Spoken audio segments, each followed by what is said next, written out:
YouTube, Darious Britt here. Today we're talking about overdirecting. So the actor-director relationship can be a very exciting, very fulfilling, very collaborative experience to have, but there are a few things that can compromise this relationship, one of them being overdirecting. And what is overdirecting? Well, it's pretty much what it sounds like. You're giving too much damn direction. There are a few ways that you can overdirect your actors. One is over-rehearsing them.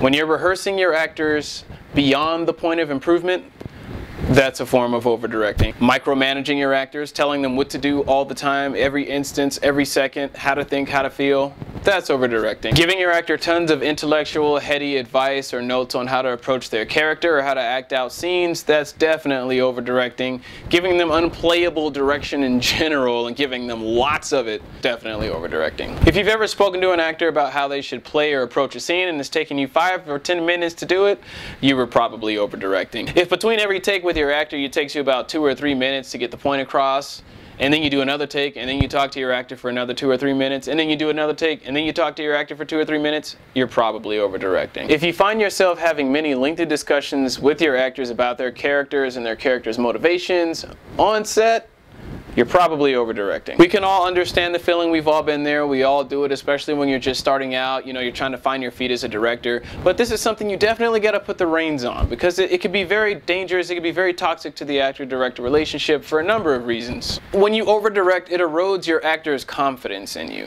It could be a sign that you don't trust your own directorial vision or a sign that you just overanalyze everything. If you're given direction over all kinds of tasks that the actor is performing, but you're giving him direction on things that he should just be able to do on his own, like he doesn't need direction on how to open a car door, he doesn't need direction on how to enter a room, you just open the door and you enter the room. There are certain little things that you should just trust that the actor can do and figure out on his own. If you have an inexperienced actor, they may second guess you and think that maybe you miscast them, or they might start to have second thoughts on whether they can play this part. It can cause actors who are trying to accommodate you and give you exactly what you want, it can cause them to become very wooden because they're trying to figure out exactly what you want from them and they don't really have a clear idea, yet they have all these notes and things that they're trying to absorb, so they just kind of freeze up on you, clam up, and then it's really hard to get a performance out of them. With your more experienced actors, sometimes they'll just tune you out or they'll stop listening to you altogether, and that's really toxic to the actor-director relationship, and not only that, the whole movie itself, because when the lines of communication start breaking down, you got nothing but trouble following them. Just as a person, you can only take in so much information at a time.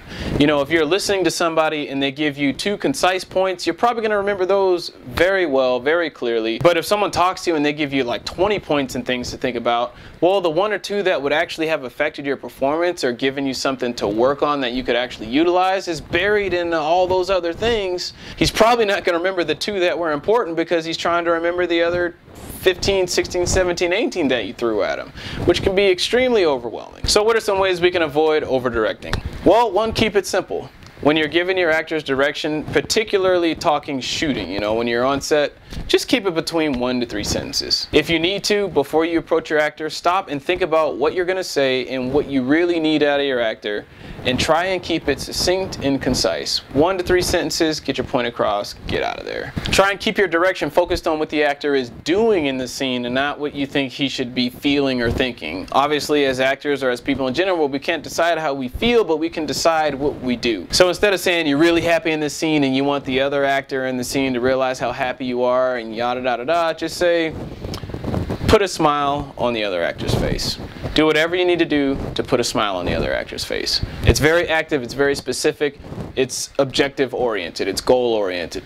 Just do another take. Sometimes just doing another take solves the problem. And sometimes your actors may know that they didn't feel it in that particular take, and just rolling right into another one gives them a chance to try it again. And if you know that they're going to mess up or something, then doing that extra take gives you a little bit of time to think about how you want to phrase what you're going to say to your actor before you actually say it to them. So when you do talk to them, it's a little more concise, a little more put together, a little more thought out. Don't over rehearse. Save some things for the camera. Sometimes not rehearsing a scene can be the best thing you can do, because when the actors run it through for the first time, the surprises and the reactions are much more genuine. The tendency is you want to rehearse until you nail it, but when you do that, sometimes you suck the energy out of the scene, so when you actually get down to shooting it, it's already stale because it's already been done a million times. Sometimes it's best to rehearse up to the point where you haven't quite nailed it yet, so then when you approach it on set and you knock it out, it's still fresh. Talking with your actors about their character and the backstory and kind of theorizing how they should approach it and all that is great before rehearsals and shooting, but once rehearsals and shooting starts,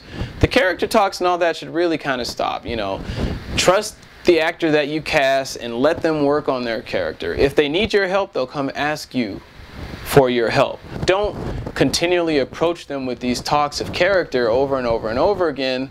Let them work on it. Let them do what you cast them to do.